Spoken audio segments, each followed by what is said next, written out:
welcome in everybody to another podcast of the day. Connor had to go just a second ago, but he's on the live stream because he's multitasking apparently. But I'm here with Jordan still. If you just heard the Hawks breaking news show just a few minutes ago, about Dwight Howard being traded on our breaking news show, but it dealt with the Hawks mostly. So Jordan, welcome back to the. Is this your first Falcons show you've done with us? Yeah, it is. Well, I guess first time for everybody. But so basically last time, if you didn't hear our show, I hope it uploaded. Did it upload? Yeah. But Connor and I did a show on the Falcons away schedule, pretty much the Falcons away games, along with some breaking news. But basically, what I'm thinking is Jordan and I should go over the away games because Connor, if you want to comment, if you remember how many games you had him winning on the road. I remember I had him winning at Chicago, winning in Detroit. I'm still undecided. I know that sounds wrong, but I'm undecided for against New England, just basically of how New England comes out, how cold the weather is. It depends. Depends how fired up the Falcons are to play. So I say that for now, I say that's 2-0-1. I'm just going to count it as a tie because I don't know for now. I say they win it. I say they win in New Jersey against the Jets, and then they lose against Panthers. I just think that 3 games in a row, or at New England, and then having to stay up north and play the Jets, and then coming back down to Carolina to see Cam Newton at the Rock probably has after their bye week or something. That's just going to be a hard task. I have them losing. And Connor says he has them 6-2 on the road. And let's see, mine adds up as 1-1, 5-1. I had him at 5-2-1 for now. I'll probably, when the season does start, I think that's finally when I'm going to make up my decision for the Patriots game. But Jordan, basically, if you didn't hear me, they play at the Bears, at the Lions, at the Patriots, at the Jets, at the Panthers, at the Seahawks, at the Bucks, and at the Saints, of course. Do you have like you don't have to like go through game by game, but what do you have them like 6-2, 7-1, 5-3, 4-4? Let's see. After this is 9 games, right? Yeah, the away games. Let's see. Well, they have been a strong below team for the past year, so I really believe that they're not going to lose many games this year on the road. But I see them right now 6-2. Okay. Road games right now. This is what I see. And let's see. Let's see here. As Connor keeps putting in, what even is that? Like, okay, he's putting random emojis. Okay, everybody join the emoji parade live on Instagram for supposed to be our text line, but instead it's an emoji party. Blake_Newsom, BLAKE_NEWSOM.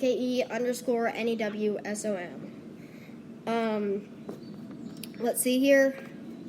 Basically, the Falcons' home schedule I don't think is as tough. Basically, if you were to play those teams on the road. But they do have a hard one to start out the season at home as they take on a team that they beat twice last year at home, Green Bay Packers at the first game ever, first NFL game ever at Mercedes-Benz. That's a regular season game. If they do because some people are still saying that if it's not ready for preseason, they'll most likely play up in Athens up in Sanford Stadium for the preseason games, and if Jordan, if it's Mercedes-Benz is not ready at the time, and Connor, you can put your comment down too of what you think. If Mercedes-Benz isn't ready in time for the preseason of the NFL, which probably means it won't be ready for Tennessee, Georgia Tech, and Alabama, Florida State, do you like the Falcons agreeing to try to bring some old time, like Julio Jones, who played, I think, a game up in Athens? There's Bulldog fans, most of them are Falcons fans. I think it'd be exciting to, instead of watching a college game, to be able to watch 2 NFL games up there. for once. Jordan, do you think this is a good decision by the Falcons to have them play preseason games in Sanford Stadium if needed? You know, honestly, yeah, I think it would be a great idea, but hey, you got a dome right next to your new home. What's the point? What's the point in having to leave Georgia Dome? The dome right next to you. You don't have to drive on. That is true. Oh, wait.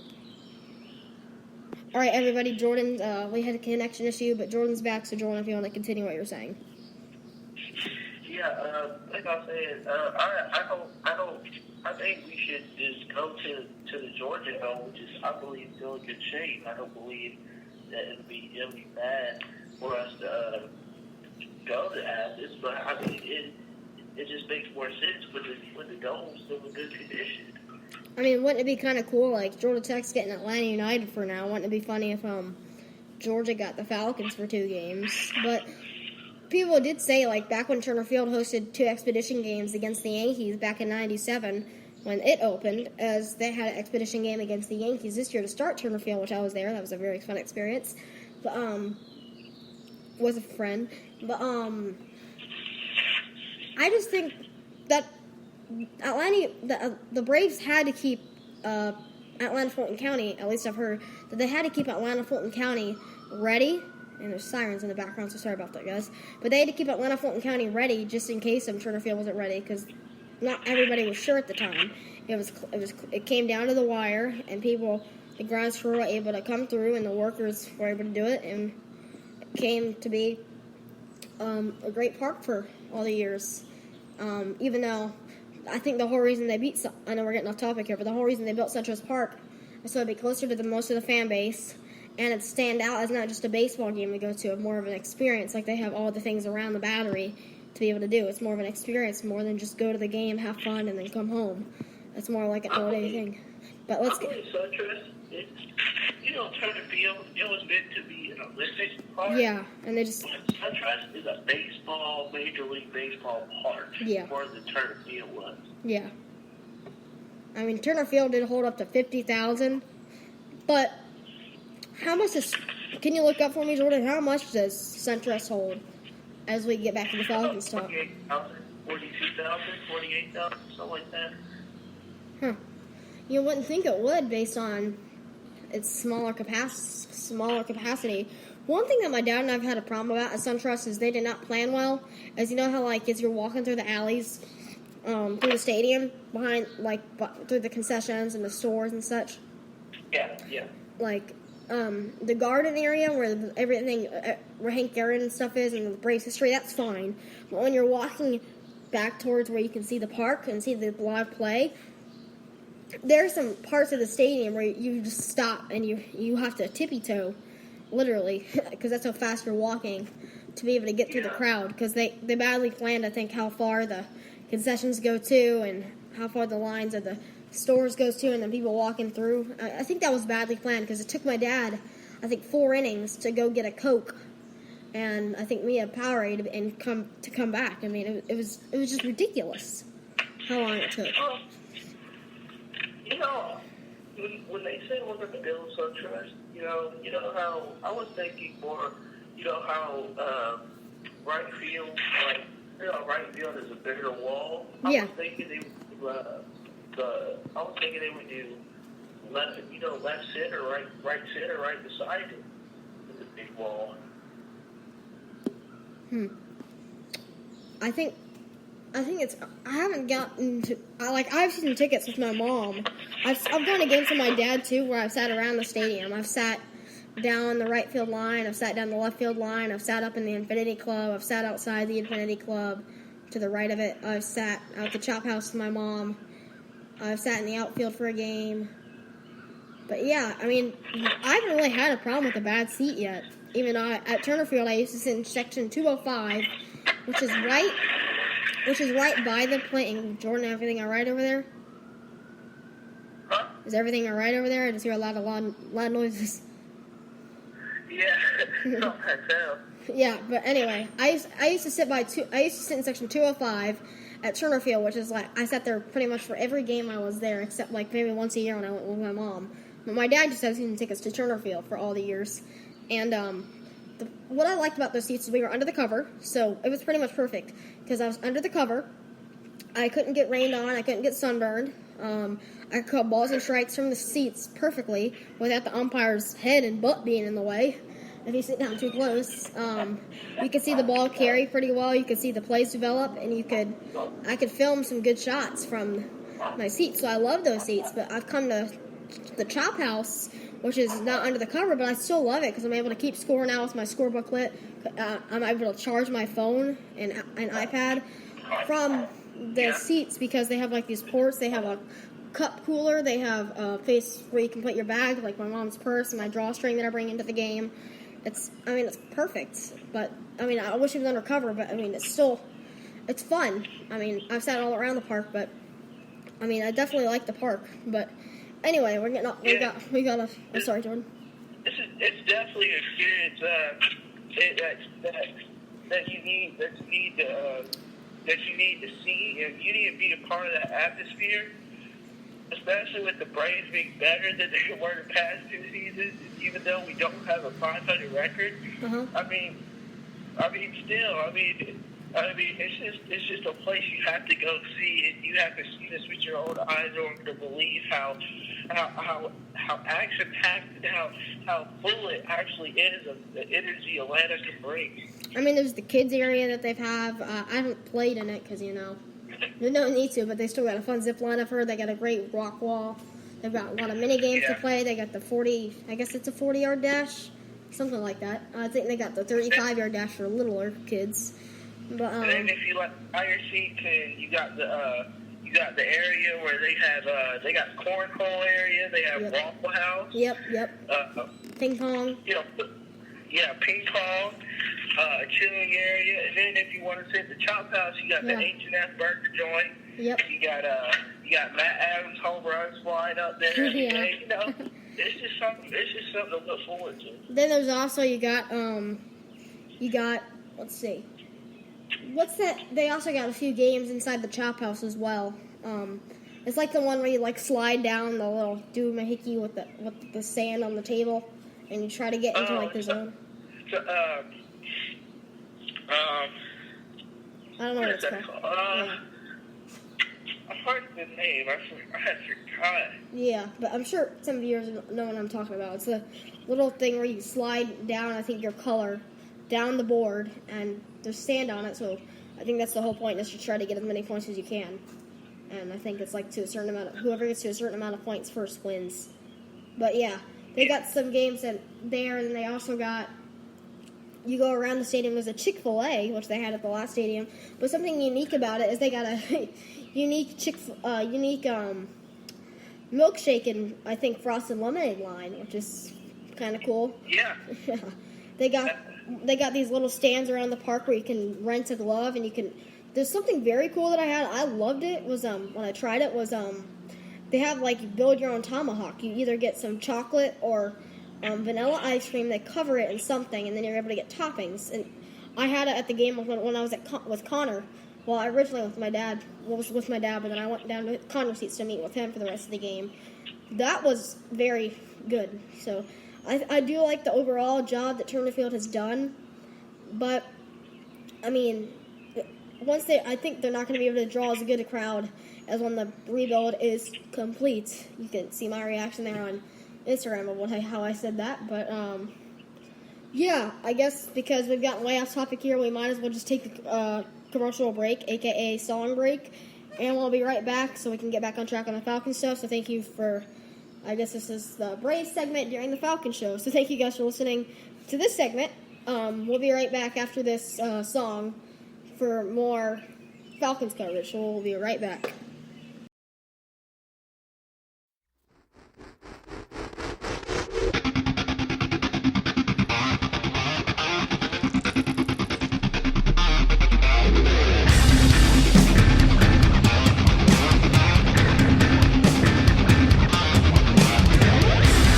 Ladies and gentlemen, please rise for the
welcome back, everybody. We just had to get a quick commercial, or I keep saying commercial. It's really a song break. We had to do that just so we could get back on track of the Falcons and kind of regroup of what we're saying. But anyway, we're back. Let's get back to the Falcons talk here. So basically, if you guys are wondering how I get all the information from, it's pretty simple. I just, from all the sports talk I listen to, and I pull up Falcons news and just what's on my mind, I kind of combine it all together along with my co-host opinions, and that's how we pretty much do the show, if you guys are wondering. But the top stories lately for the Falcons is Jamie Collins is giving Falcons great secondary options. They heard some news that Jamie Collins and Brian Poole were both going to play quarterback and safety this year, so that helps Atlanta.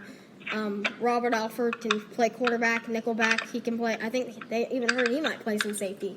The Falcons could always bring Deshaun Golson back for 1 year to help have one little veteran on there. Oh, Connor's back. That's good. But yeah, and hey, my cousin from Connecticut just joined. Luca, welcome to the show. This is just a Falcons talk for podcast. But anyway, did he already leave? Oh, okay. All right, Luca. So, if you have any questions about the Falcons, about what we're talking about, or anything about the Falcons, just leave a comment down below. I'll try to answer it. So, basically, let's get into the topic of Jordan. Do you think Jamie Collins? I mean, he was a great backup for just Desmond Trufant. I'm about to Deshaun. Desmond Trufant, when he got injured early last year, when he and Tammy were released when they released the news that they'd be out for the rest of the year, Jamie Collins really stepped up as a rookie or a young player to be able to come in and be able to play as great as he was. Especially, I think he had some good plays back in the Super Bowl. So, yeah. Oh, Connor's still here. Okay, that's weird. Because it shows there's no ears. And I guess my cousin left. Oh, well. But, yeah, so Jordan, that was awkward. Pause there. But, Jordan, do you think Jamie Collins do you think he'll be just as good this year, even though if Desmond Trufant and Robert Alford can both stay healthy this year? They just came in, and the one thing about what the Falcons have been able to do is produce a good secondary. And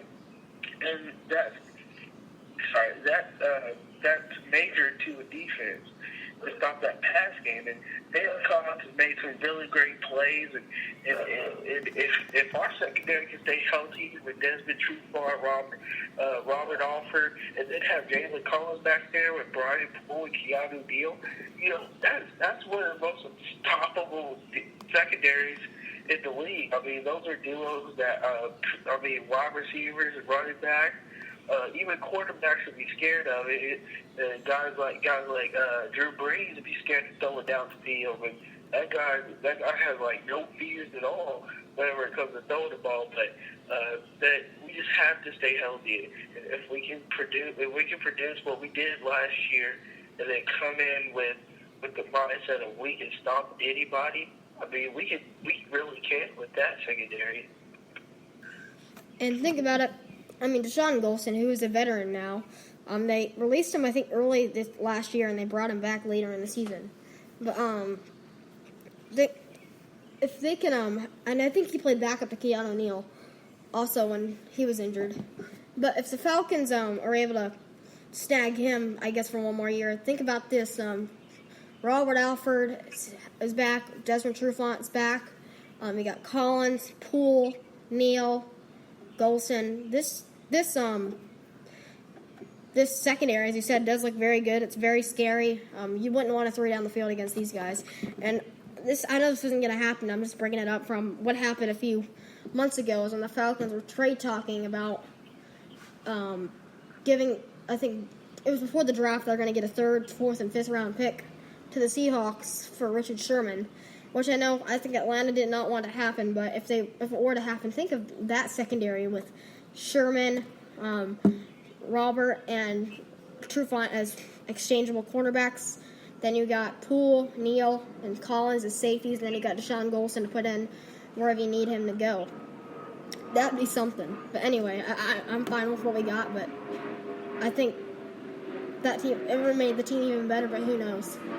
I mean, we still made it to the Super Bowl while knocking out Seattle. So I'm fine with what happened there. But anyway, let's continue with the talk. According to the Falcoholic.com, yes, not alcoholic, I said Falcoholic. He said, did the Buccaneers have a better offseason than the Falcons? Well, let's see. The Falcons did lose to Patrick DeMarco and I think Paul Warlow, a few other people in free agency, while the Buccaneers, who did they gain anyway? I haven't really paid attention to their offseason, which I know that's bad radio to not know, but I don't really see who they got, which is so classy. I mean, I know they got rid of Mike Glennon to go to the Bears, and then the Bears ended up drafting Mitch Trubisky anyway. So at least I think they did. I don't know. I don't remember. But I don't. Oh, I guess they managed to come away with Deshaun Jackson in a strong draft class, potentially vaulting them past the Panthers and Saints in the NFC South. And then he says, I'd love to trash Tampa Bay as they always do, but the reality is that they're not that far away from being one of the more dangerous teams in the entire conference. And those wanting to laud them for the offseason ahead of the Falcons aren't necessarily wrong to do so. If anyone suggests they're better than the Falcons, well, forget that. Was the Bucs offseason actually better? And according... I'm sorry. They come in and they told themselves, hey, we're gonna come in, we're gonna try to beat what Falcons have done. And what I'm looking at here, it seems like the Tampa Bay Buccaneers are trying to make some moves. I mean, they got a linebacker to the practice squad. They got Robert McClain. They got Kendall Beckwith and a linebacker and a running back of Jeremy Nicholas. Nick Nicholas, sorry. So I don't see much of, they haven't really done much this year compared to what the Falcons have done, picking up Dante Poe and him allowing himself to add speed, and then you're getting we're getting our team healthy, which is a big part of your offseason, allowing your team to get healthy, and players that have been hurt most of the season, like Jacob Tamme and Desmond Trufant. So you're going to need those guys. You're going to need Julio Jones to have some rest and let Matt Ryan rest that arm for another MVP season. But besides that, that's a productive offseason to me. In breaking news in the NFL, the Raiders and Derek Carr closed him to finalizing a deal expecting to pay him $25 million per year, according to Adam Schefter, NFL News. Anyway, I just wanted to put that out there, but that's cool. But let's just continue with the Falcons-Buccaneers talk. Jordan, that's a great point there. But let's just look over the Buccaneers draft class here for a second, as they picked up O.J. Howard. I think was it the 20th pick? I think it was. Anyway, they picked up O.J. Howard, D-Jax. I guess that's Deshaun Jackson. Another wide receiver to help, as I always call Jameis Winston on purpose, based because of my dad's best friend, Jim Vargo, who my dad's an endodontist, which is a type of dentist specialist that does root canals. When my dad's always sees him at the dental meeting every year. But anyway, he calls Jameis Winston James because he doesn't know how to spell James, so he calls him James because that's how it sounds when you say it slowly. But that's funny. But another thing to talk about is that does help out Jameis to get O.J. Howard, Deshaun Jackson, and another wide receiver. That won't just give Mike Evans all the work to do. But then you think of the offensive line from Tampa Bay. People are saying it's terrible. Joe Hawley is a starter. Let that sink in. They can't compete if Winston is on his back. And he said he was eaten alive by Grady Jarrett last year, and now they got Dante Poe. So that will say. And then some people were saying, again, this is by Falcoholic.com if anybody's interested in reading the article for yourself. The Bucs will only go as far as Winston takes them. They got more big names in free agency in the draft, but we didn't need it. We needed the depth and got it. They still have to try out and get on our level. Well, it depends. The Falcons have seems like it's always a different game when the Bucs come to town. It's either the Falcons blow them out, and then the next year the Buccaneers come in and upset the Falcons. And then the next year the Falcons will go out to blowing them out again, and the Buccaneers will come into town and get two wins in Atlanta. I think they won in Atlanta to start the year last year. And the year before that, I think the Falcons were down 20-3 and came back and tied it up before losing in overtime. Before the year before, Devin Hester, I think, when he was a Falcon, broke the kick returning yards and high stepped into the end zone like Deion Sanders. And I think the Falcons blew out Buccaneers that game. But it just depends on how the Buccaneers show up to play. It's just interesting. But it depends on how the Buccaneers show up to play. It seems like the Falcons always play better when they're playing the Buccaneers in Tampa, doesn't it, Jordan? I don't think it's just Tampa Bay. I think it's just anybody in the NFC South. Because they know that's their rival. When they play the Saints, but even the Panthers and the Buccaneers would come in with that extra bit of energy. It just feels like a championship weekend every time we play an NFC South team. But you're right. It all depends on how they play. And Jameis Winston does have to leave this team now. He has to understand this ain't college no more. Florida State and Jimbo Fisher can't babysit him no more. This is life. He has to come in and actually beat these teams. And I think Jameis Winston. And I think one thing Jameis Winston has done as a Florida fan, this is hard to say, but I think he's finally grown up. I think he's finally gotten. You haven't heard anything about him being in trouble in the NFL. So I think hopefully those days were just college for him, and hopefully the future is bright for him. We all wish him the best, even though we want to beat the crap out of him on Sundays when we play. But another point that you said, Jordan, is you did say that's NFC South rivalries. That made me think. I think normally the Saints games are pretty close. If it's in New Orleans, it's either a nail-biter late that the Saints are usually able to take, unless it's a rare occasion, or they just blow us out. But at home in Atlanta, it's always just such a close game late. And when they play the Panthers, it just seems to me like when they were able to have a great fourth quarter with Julio Jones just going out everywhere, that led them to the Falcons' late lead to be able to hold on. Cam Newton, I don't think, played the full fourth quarter. He was injured late in the game, and that helped the Falcons out. When the year before, they come in and beat the undefeated Panthers. When you go back to the season before that, and it was a win-and-in situation, the Falcons won. They were in the playoffs. If they lost, season's over. Same with the Panthers. The Falcons got blown out that game.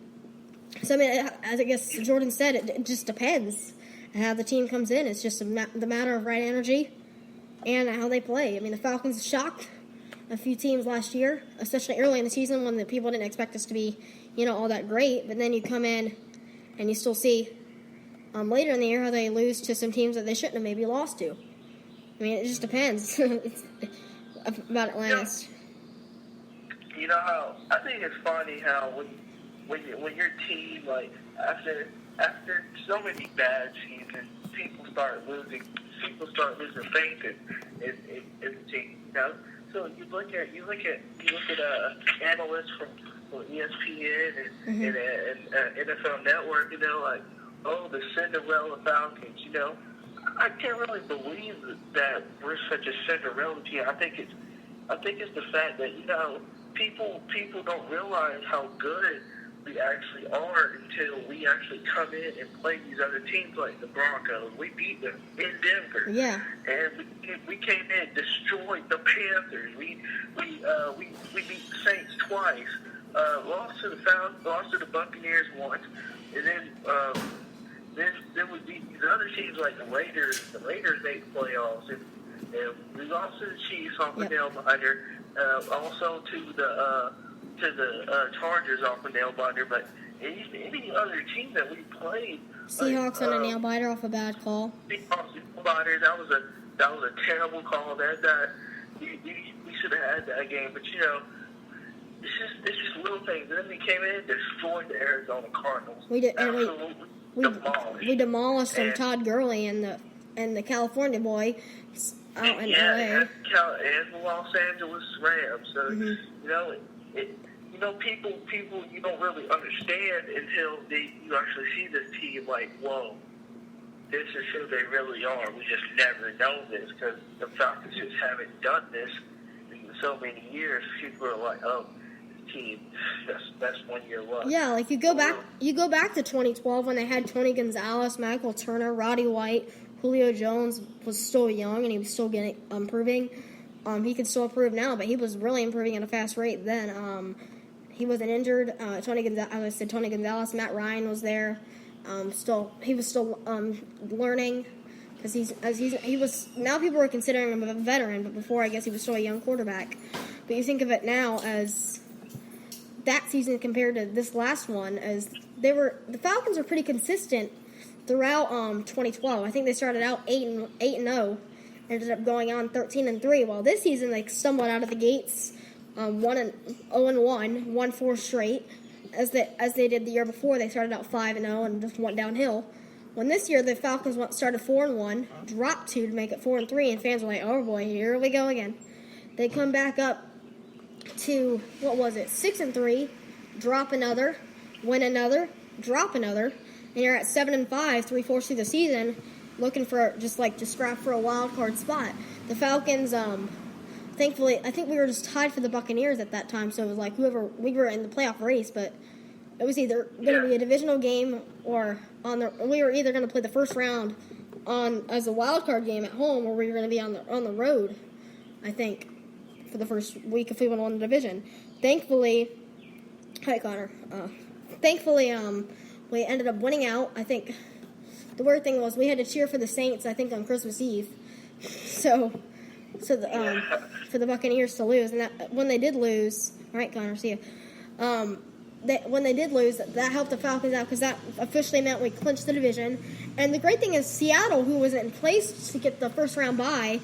And I think credit to 92.9 The Game in Atlanta, Jeff Benedict, one of my former baseball coaches, and he said that he was one of the only people that I think actually agreed with me that he paid attention to the Seattle games for the remainder of the year, because if they were to slip up like they did against the Cardinals late in the season, it gave Falcons the driver's seat to go in the first round bye, and I was just excited about that. But the thing is, we had to beat the Saints, and that's always a tough task for the Falcons. But they were able to do so, even though Drew Brees is always going to have that quarter against you. The one thing that was scary is that we were blowing them out midway in the third quarter. But it came to a point where, all right, guys, you actually have to cover this onside kick, otherwise they can win. They can come out of here with a win. And that's just and then we know what happened in the playoffs. They had a rough start against the Seahawks, but we were able to come together, pull out the win, and it was just an all-around great performance against Green Bay. One thing that I think turned the table was, if you remember, the Falcons were up 10-0. Green Bay is driving down the field, and then I think there was a pass, down the middle. I think he was streaking down the middle across the field, and he was almost heading for the end zone. I think he was 2 or 3 tackles away. And I think somebody stripped the ball. Jamie Collins picked it up and ran it back a few yards, and that just gave the Falcons another long drive to go up 17-0. And from that, the game was pretty much out of hope. At halftime, as it was 24-0 Falcons. Then Julio Jones with the 70-something yard reception to start off the third quarter, and that was just pretty much the ball game. But anyway, and other news that is back to the Super Bowl, Devontae Freeman said if the Falcons would have held on to their lead, which everybody is saying they should have held on, Devontae Freeman comes out today, who the Falcons still need to re-sign, and they're most likely doing this week, as who knows? My mom said before that he wanted to be traded, but the thing is he's a free agent. So if they pick him up and he wants to be traded, why would he want to sign with the Falcons? Anyway, he said he was supposed to be the MVP of the Super Bowl. As Jordan said, I'll get to your point in a second, Jordan. He said Grady Jarrett should have been, but I'm thinking it would more. I mean, Devontae did have some great cuts and great runs, and he had the early touchdown run to give the Falcons up 7-0. But I like Julio Jones' performance and Taylor Gabriel's performance. You remember Taylor Gabriel had some few long catches for probably 15 yards, first downs.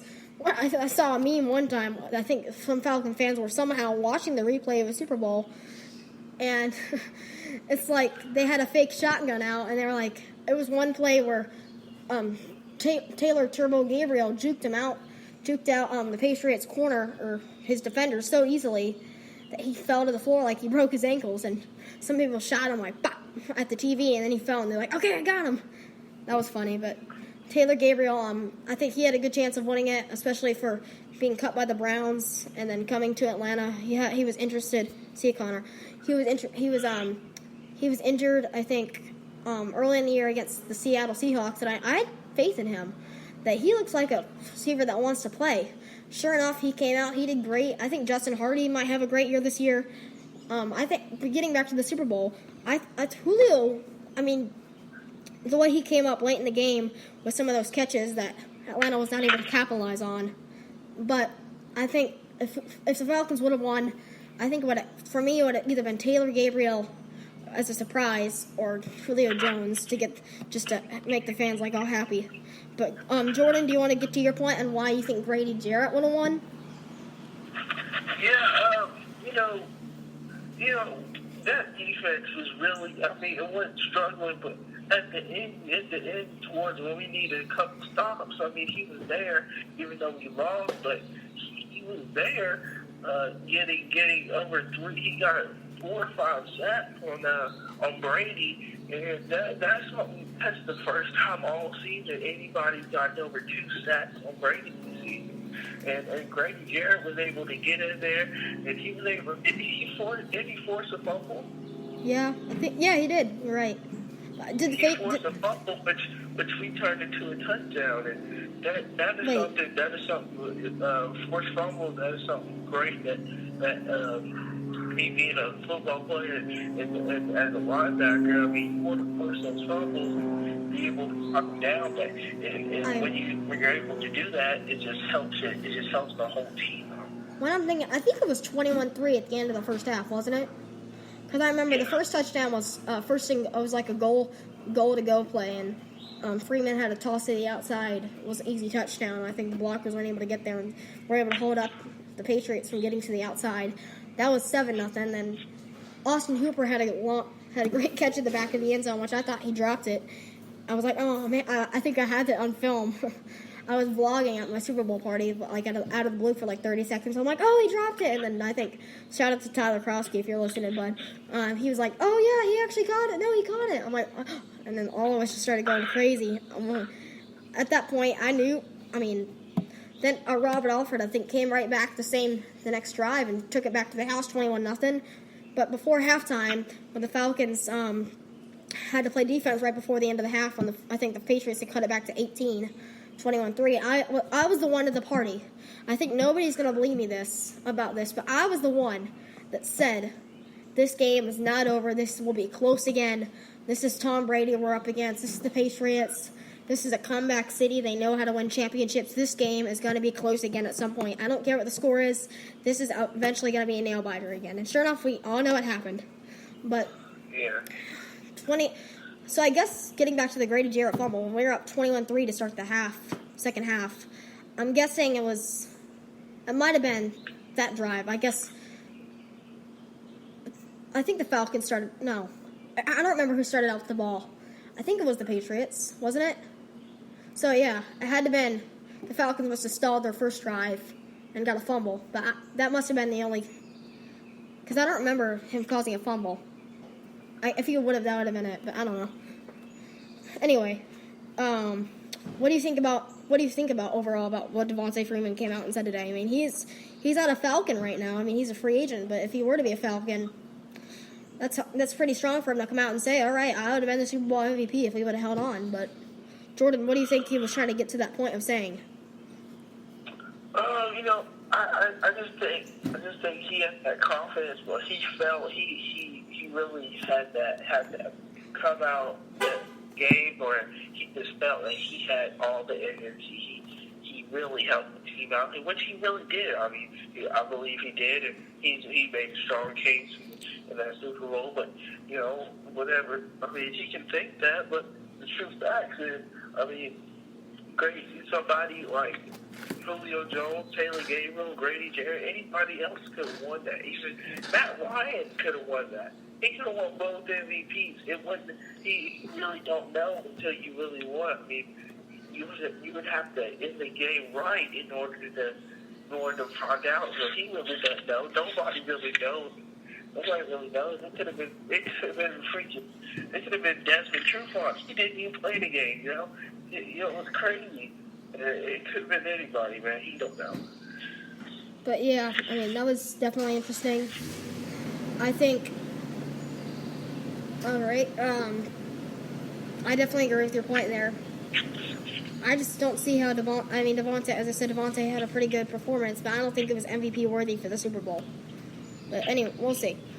Well, we never know, so. Yeah, I guess we'll take another quick break here. The show is dragging on, but when we come back, our final segment, we'll go over the away games like Connor and I did last episode. We went over the away games, so actually, my bad. We're going to go over the home games, and I'll try to add my record up. Jordan, you said you had him 6-2 on the road? Yeah. So just keep that in mind.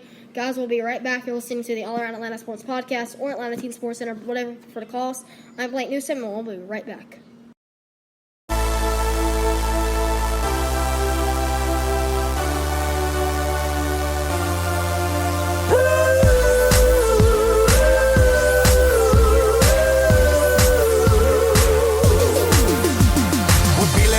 We're feeling the flow, feeling the Falcons ready to roll. We're feeling the fans all up in the stands. We're feeling the music, feeling the beat, feeling the heat, feeling Atlanta up on their feet. Feeling the fire, feeling the hunt, feeling the frenzy, feeling the fun. Hey, hey, here we go. Let it rock and let it roll. Welcome to the Georgia Dome. Welcome to the danger zone. Hey, hey, what do you say? Let them know we came to play. Let them feel the aftershock. Everybody join the fly.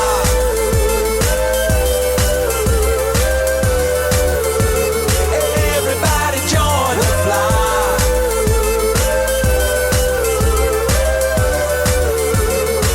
Everybody join the fly.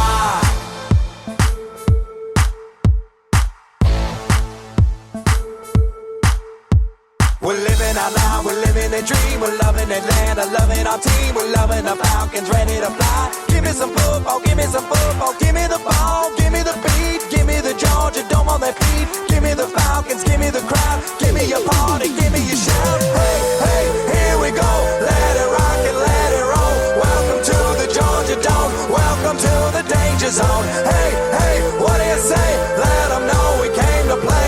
Let them feel the aftershock. Everybody join the fly.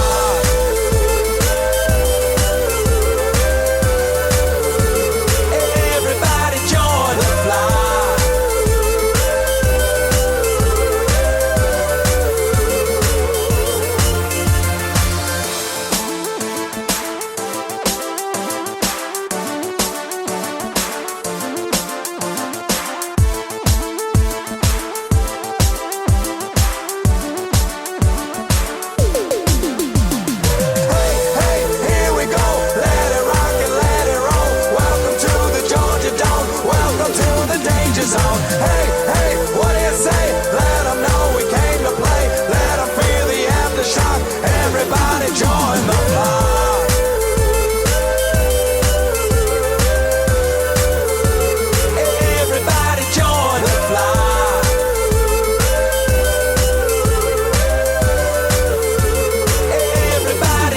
the fly.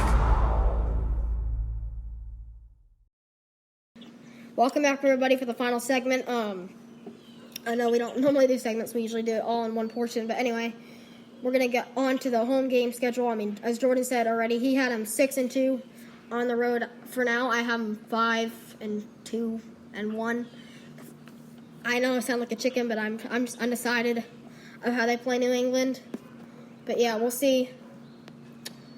Let's just get right into the away games. So Jordan, the first home game of the year, I don't know why I keep saying away games, but the first home game of the year is the second week of the season as Aaron Rodgers comes to town yet again to play the Falcons, looking for revenge after twice getting beaten, not once but twice last year. So how do the Falcons handle Aaron Rodgers not coming in and stealing the first ever game for the Falcons fan to watch out there? I believe Falcons will get the dub. They'll pull off. First they're gonna come out and they're gonna win handily. I believe these games are always close, but it wasn't in the playoffs. this is the same team, just without Patrick DeMarco, Chris Chester, and Paul Willow. But, the same team. And what I see is maybe a little stronger, and I believe this game ends up in a kind of a blowout state. Maybe 30. I'm gonna go on a win, 32-14. But second week of the season, Falcons pull out the dub. And it is kind of weird of thinking of how the Packers empire has been. You always think of, like, when you think of the NFL, like the last 20 years, and the Packers have just always pretty much been good their whole past. You think of a lot of people think of the Packers in the NFC. I used to think of the Packers in the NFC and the Patriots in the AFC as like the dominant people to think about, because the Patriots have won 5 rings in the last 20 years. They've also won, I think, many in the past. Then you think about how the Packers have had their history. The first game they ever lost at home on the playoff game. Hey, Daniel from my basketball team just joined. So if you see the pinned comment down there, Daniel, if you want to ask any Falcons questions about their schedule or anything, if you know, or any Falcons questions, feel free. But I just think that when you think about it, the first game that the Packers did lose as a home playoff game ever was, I think, when Mike Vick came into town and the Falcons beat him 27-7 to go on to, I don't remember, I think they got knocked out the week after, but they came in and just stunned Green Bay. Stunned them. And that was amazing to see those highlights many years later, as I've never heard about it until a few weeks ago. But the Falcons came in to Lambeau Field and beat the Packers for the first time ever as a home playoff game. And I think now the Giants did it a few years ago. But I can't really think of many other. I think the last ones. Okay, Dan, you gotta go. That's fine. But how many times have the Packers lost? I can think of 2. When the Falcons beat them, and when the Giants beat them when they won the Super Bowl a few years ago. But I can't think of any other times when they've lost at home in the playoffs. But yeah, that's what I'm thinking. I'm not sure either. Yeah, as I said, that's what I always think about. I always think when the Falcons aren't good, and you just think of football overall. So at least I do. I think of Packers in the NFC and the Patriots in the AFC of how consistent they usually are. Of course, the Seahawks are pretty good now, as they weren't as good a few years ago. The crowd has always been really, really nice and really loud for them. But I just think of Packers and Patriots based on how consistent they are. Even with Brady's suspension this year, he came in, his backups brought him 3-1. The only game they did lose is because, Buffalo came in and destroyed them, but they were playing with their third-string quarterback. Even Jimmy G got hurt in week 2, and still the Patriots were able to defeat Houston at home I think it was 27-0 with their third-string quarterback, and everybody was just like, dang. But who knows? Do you think it was a bit luck on the Patriots' part to rely on their backups to being able to give them 3-1? Because you think about it this way, the games that they did play, I think were pretty simple. They played at Arizona, which I did think was going to be a hard game. I did think that, for some reason, the Patriots were going to lose that. But with Jimmy G, but they came out and they got the win. And as we know, the Cardinals had a great year the year before. They came out and struggled last year. But that's why that's 1-0. The second week, who'd they play? I remember third week they played the Texans. Fourth, they lost at home versus Buffalo. Second week, they played on the road against... Was it? No. I'm thinking Miami, but I don't think it was. Let me look it up, guys. Let's see. I know they went 3-1. I think a lot of people do. Because even NFL and Fox had a meme about, I think, week 5 starting, about Tom Brady being back. And that was funny to watch because they posted all over the place. But yeah. I'm looking up here. They played... Let's see. Patriots 2016 schedule. Yeah, I was right. They played the Dolphins at home and won 31-24. They went on the road against the Cardinals 23-21. That was a closer game than I thought. And then I just said they blew out the Texans 27-0, and then they lost to the Bills 16-0. So it wasn't a blowout by Buffalo, but they still shut them out, which is very interesting to watch. And a few years ago, I remember Buffalo came in. I think Buffalo is actually might start challenging the Patriots here soon, and here's why: the way they've come into Gillette Stadium the last years with all the energy, and they beat them to end the 2015 season a few years ago when the Falcons missed the playoffs by the last week of the year, and then they last year they had a Monday Night Football showcase, and Buffalo I think lost by one possession, and they had a chance to tie it up late. And the year they came in, I know they were playing with a third-string quarterback, but they came in and beat New England again. So 2 out of the last 3 years. But let's. Which is really impressive, knowing that the Bills have had an decent team in a while. That's true.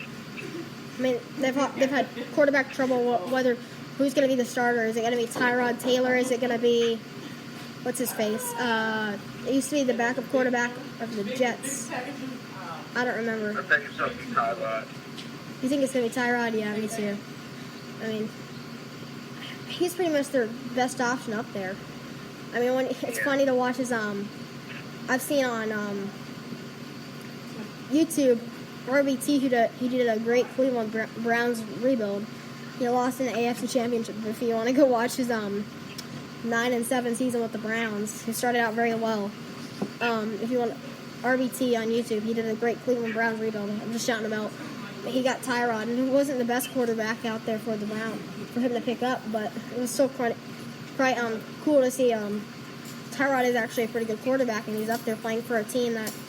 I mean, you think of it this way. I mean, the Patriots, the teams that they have to play in their division, Dolphins. I mean, they made the playoffs last year, but they slipped in.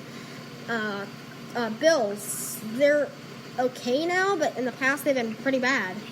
And then you got the Jets, who last year, not this year, when they won the Super Bowl, but the year before, the Jets were going to win the division, but they had to win. They had to win their last game, and that would have been it. So if they lost and the Patriots won, the Patriots ended up winning the division, and I think the Jets missed the playoffs. And then this year the Jets come back in and they go 4-12 again. So that was just like a one-time opportunity that they got and they blew it. But it's just the Patriots just playing the division where, I mean, what is their challenge? Based on, I mean, Miami. I mean, they can. They're with them in the North. With them in the North, it's a challenge of Pittsburgh. Yeah, but I mean, they don't play them every year, usually, because they're in different divisions. I mean, in the division, they just always have the simple route to the playoffs. It's crazy. I mean, not exactly sure if they have a challenge. They really don't. With the way everybody's been playing. I mean, it's just an easy division to win in. I mean, you put somebody from the NFC, put them in there, like let's say you put what'd you say, Green Bay? Let's say you put Green Bay in there, or what's in the AFC or I would even say who's in the East though? I'm trying to think. It's Redskins, Cowboys. I think even if you would have put the Giants in there, I know Eli Manning isn't the greatest quarterback as he was a few years ago. He's kind of slipped down, and he still has a lot to go. But I say even if you put the Giants in there, or somebody like that, I still think the Patriots have more of a challenge. But based on what they have, the Dolphins, I mean, they always have one other team that pops up one year. Like the Dolphins made the playoffs this year. I think last year the Jets were one game. As I said, the Jets were one game away from winning the division and making the playoffs. So, I mean, it depends. But then the Patriots come back strong this year with Brady being suspended 4 games, comes out, go 14-2, 11-1 with Brady. And so it's interesting. The Patriots fans are always excited about all the rings they're getting when, seriously, you're always in the easy route to the playoffs. when I think of the Falcons, I mean, the Panthers were a one-team loss a few years ago. And then you have the Buccaneers, who had just come out of the brinks. The Saints have always been the Buccaneers have won a title before too, and they're always a challenge to Atlanta, no matter how good they are. And then you got the Saints, who had won the division for many, many years. Won a Super Bowl a few years ago, but it's interesting. And my live is coming to an end on Instagram, but because our show has dragged on for a long time now. But I guess I just went on a rampage there, but I'm just tired of. I know New England fans are most likely going to make fun of us if we do lose to them yet again in Week 7 this year. But you think about, their route to the playoffs. It's just Bills, Dolphins, Jets. What competition is there for them? Seriously. Based on their teams right now. Ryan, I say the Dolphins have the closest chance right now of playing down there in Miami, but they have to go up for 3 games every year. Usually 1 or 2 of them's in the snow, because they have to play at New England every year. They have to play at Buffalo and at New Jersey, a.k.a. the New York Jets. But yeah, I guess we can finally get back on topic here, as the Falcons do have to play the AFC. Is it the North or the East? I'm having a mind blank. Are the Patriots in the North or the East, Jordan? I think they're the North. Yeah, let me check. Yeah. Let's see. No, they're not. The East. Because I see the Pittsburgh Steelers pull up for the North, so let me just check the East. Let me just pull up standings, see what it says. Yeah, the Patriots are in the East. Yeah, you're fine. It's just, even though they are in the North, I guess it's because they're on the coast, they're Eastern. As Boston's on the coast. They're on the coast in New Jersey and Miami's down by the beach. And then Buffalo's on the coast of, I guess, Canada. Because you drive up about 20-30 minutes from Buffalo, you make it into Canada. And it's another 20-minute drive, and you're in Niagara Falls. It's kind of cool. But yeah, when I was at Niagara Falls once, I landed in Buffalo. And we drove. I was there with my friend Carter, and we drove for about 30 minutes, and we made it to the. And we made it to the made it to Niagara Falls. Hold on, let me pause this. And so Jordan, who do you have the Falcons? Do you think let's just jump 2 games at once here, because they have back-to-back games against the Bills and against the Dolphins at home on the 1st, and then they have a bye week before playing the Dolphins at home at the October 15th. Do you have the Falcons winning both games, and why?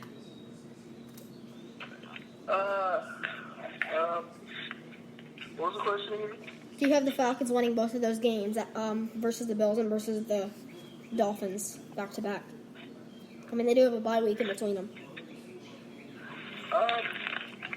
Yeah, I do have them winning those games. The main reason, I just believe, even though the Dolphins got to the playoffs last year, they're not as good as a team as they were in the past. Ryan Tannehill has not been real healthy with his knee injury, and he's not been as good as he can.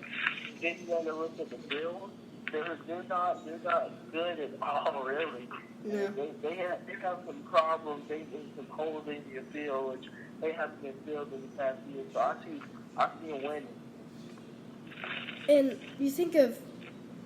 all I can think of is Ryan Tannehill on the Dolphins. There's really no other specific players that come to mind about who to watch out for. And then the Bills, I see Tyrod Taylor maybe getting a few good pass yards on you, getting a few good runs, but I don't really see a big problem for those teams. As I said, they play in the division with the Patriots. So, yeah. Then you skip ahead 3 weeks because they go at New England, at New Jersey, at Carolina, and they come back to take on another good challenge against Dak and Zeke and the rest of the Dallas Cowboys. They had a very surprising year last year. They came out. They probably should have gone 14-2, but they rested they rested Dak and Zeke and a few of the other players the last week of the year to play the Eagles. So it's funny that the 3 games that they did lose were all divisional games. But anyway, I have the Falcons winning that one. I do think it's a good game, but I think the Falcons have a great second half and win it by 2 possessions. I say something like 34-20 or like 35-21, something in that area. Jordan, what is your prediction?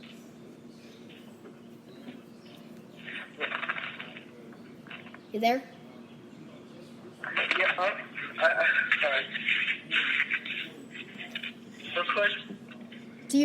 What is your prediction for the Hawks? The Falcons. Prediction against the Cowboys. The Cowboys.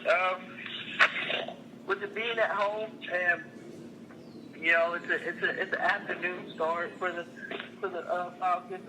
Let's see, I can see Cowboys, Dak Prescott against our secondary and our defense and our defensive line. I say Dak Prescott, he doesn't crack, but I don't see the Cowboys offensive line being able to contain ours against theirs. You got Grady Jarrett, Courtney Upshaw, Dwight Freeney.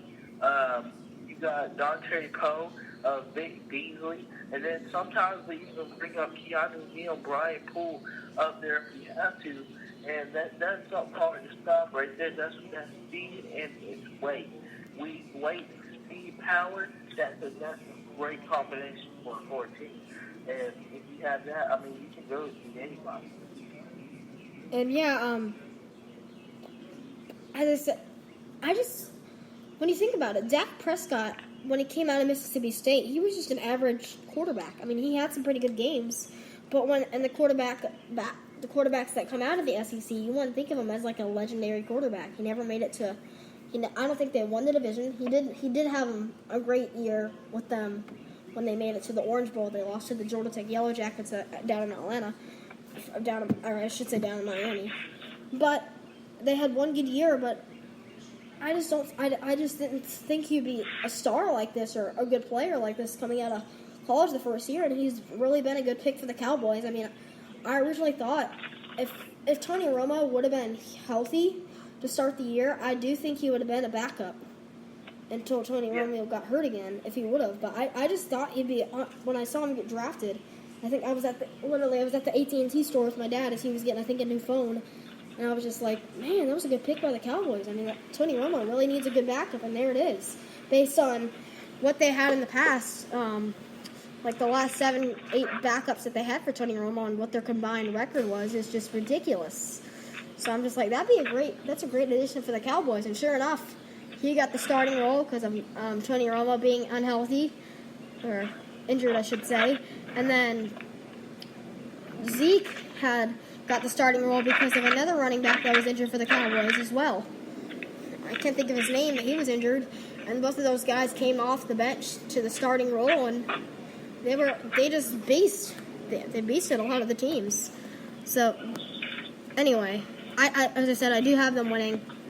As the show's getting very long here,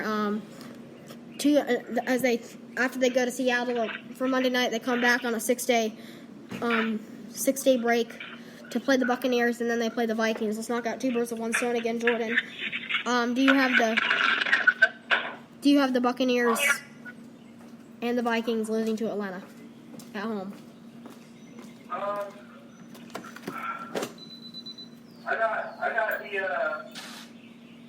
got the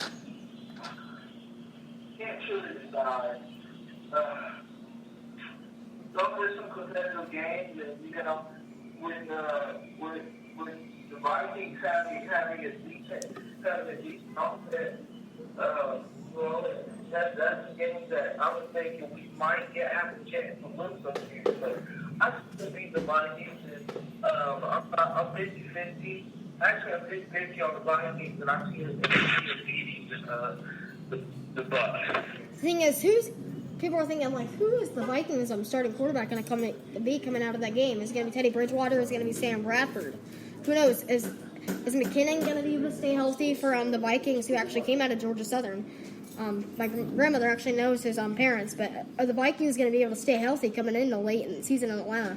They were able to steal the last game at the Georgia Dome, but who knows? I mean, as you said, you're 50-50, but it depends on how healthy the Vikings are to be able to beat the Falcons.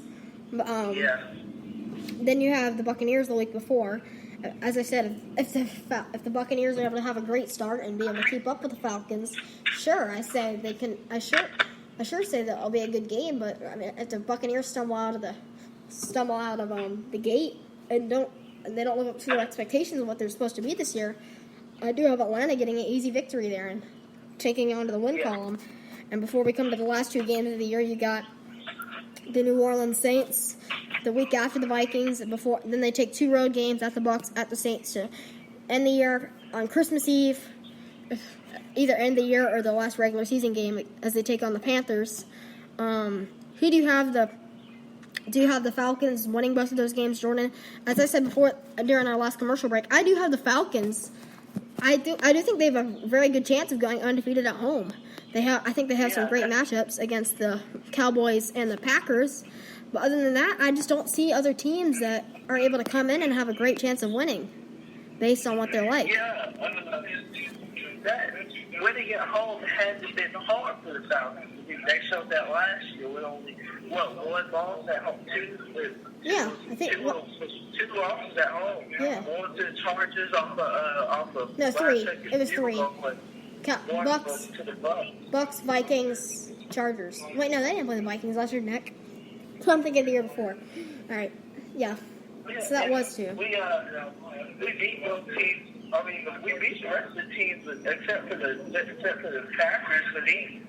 It hasn't been hard at home, but there is a good chance of us going undefeated. And the few years that the Falcons did have those bad years when they went 4-12 after trading away John Abraham and I think Sean Witherspoon and a few other Sean Witherspoon's back now, but he got traded at first. If he's healthy this year, I do have him actually having a good year with the Falcons. But the Falcons, after they went 4-12 that year, 6-10, 8-8, they did improve during those two seasons from 4-12 to 6-10 to 8-8. But they weren't really a very consistent home team. I mean, it looked like they were going to be a great team coming, as everybody did, and it came out at the top of the NFL 5-0 to start the year for like the second time in history. They did it in 2012, and then last year or the year before to start 5-0. It was two times in history, but the Falcons were just not. They weren't just able to keep it going, keep the home wins rolling, as they ended up losing a lot. I think that as a season ticket holder, I saw them go like 3-5 and 2-6 1 year, back-to-back years. So it wasn't that great. It wasn't that great. But I think, as you said, the Falcons do have a higher chance of going undefeated this year at home. I don't really see as much of a challenge, especially. I think the Cowboys might be our biggest challenge, as we never played them last year. If we would have played them for the NFC Championship in Dallas, I think it would have been a lot different story than having to play the Packers at home. But I do see them have a good chance of going undefeated. And we'll wrap it up here with our last game, Christmas Eve. Cam Newton comes to town as we take on the Carolina Panthers. I said I did have them losing on the road against the Panthers. So basically, Jordan, who do you have them? I think they do win this game. I think it's a 3-possession game. I have them winning by like 17 or so. If the Panthers can come out, I don't think the Panthers will be as bad as they were last year. But I don't have them 15-1 again. But I do have them, maybe them and the Bucs fighting for a second spot, based on how the Buccaneers come out. But how do you think the Panthers perform in Atlanta? How do you think the Falcons need to get the win? Because I have them winning, but who knows? This could end up being a surprise game, and the Panthers take it. I think they take it, like you said, undefeated at home, and it's just gonna be on how the rest of the season goes. Are we gonna rest our players, or are we gonna be that team that wins all their home games and only loses 2 or 3 games on the road, so we can rest our players for the postseason? have that second spot or first spotting again. It just all depends on how the rest goes whenever we're playing all these games in the 17th week of the season. We might have our bye week is in the middle of the season, so yeah. I mean, it just all depends on what happens before. I mean, yeah, I definitely agree with that. As I said, overall, I'm still undecided about the Patriots game. I'm just going to count it as a tie for now. I will eventually make up my mind probably later in the offseason, but yes, for now, overall, I have them beating Chicago, beating Green Bay, beating the Lions, beating the Bills, beating the Dolphins. That's 5-0. I'm just going to say tying the Patriots, so that's 5-1, 5-0-1. Beating the Jets, losing to the Panthers, so that's 6-1. That's their first loss. I have them legit. Either the Panthers or the Patriots. That's like for now. That's 6-1-1. Beating the Seahawks, that's 7-1-1. Beating the Bucks, beating the Vikings, beating the Patriots. I mean the Saints, not the Patriots. As I said, I'm undisputed about the Patriots. That's the Saints. So that's 9-1-1. Beating the Bucks again, 10-1-1, 11-1-1. I legit see. I think they'll drop a few. As a Falcons fan, you always know they're going to drop a few games they're not supposed to. But if they overcome that and don't do that, I have them as maybe a 1 or 2 loss team. Yeah, that is exactly where I'm at right now. I'm at the point where I'm like, okay, Falcons have chosen their path they want to go. Now they just have to show it. And on my schedule, I can see victory. That's what I'm seeing right now with all these games don't look as hard as they're not. It's true. I mean, who knows? I mean, last year they dropped a few games, like against the Chargers and against the Chiefs at home. Chiefs were pretty good. I mean, that game was pretty much should have been a win for us late in the game, the way we played. But as a Falcons fan, they have dropped a few games at home the way they shouldn't have. Every year, they've always lost a game they shouldn't have. It doesn't matter who they're playing. Back in the 2012 season, when they went 13-3, they got blown out in Carolina. I think it was like we were down like 25, 24, 28, nothing. And the Falcons came back to make it a 10-point game, but it was way too late. But who knows? I mean, and then I mean, this is the future now. It wasn't, that was back in the Tony G, Michael Turner days. But who knows? All right. This show is dragged on way longer. I thought this would be like a 20, 30-minute show. We have dragged on to our first ever over an hour. Now we're at 75 minutes and counting, Jordan. So thank you for sticking along for this whole time, guys. Thank you, Jordan, for joining me. I promise I'm sure nobody's going to listen to the end of this. But if you have, thank you so much for the followers that we do have. Thank you. So this has been another presentation or another podcast by the All Around Atlanta Sports Podcast or the Atlanta Teen Sports Center, whatever you prefer to call us. I'm Blake Newsom along with my co-host Jordan Ashley, as maybe we'll have one more today on the Georgia Swarm, as I'm still trying to get a championship podcast out there for him. I'm just trying to get Ryan, our podcast lacrosse guy, to be able to come on. And this, yeah. As I said, thank you guys for listening, and we will see you next time or later today. Peace.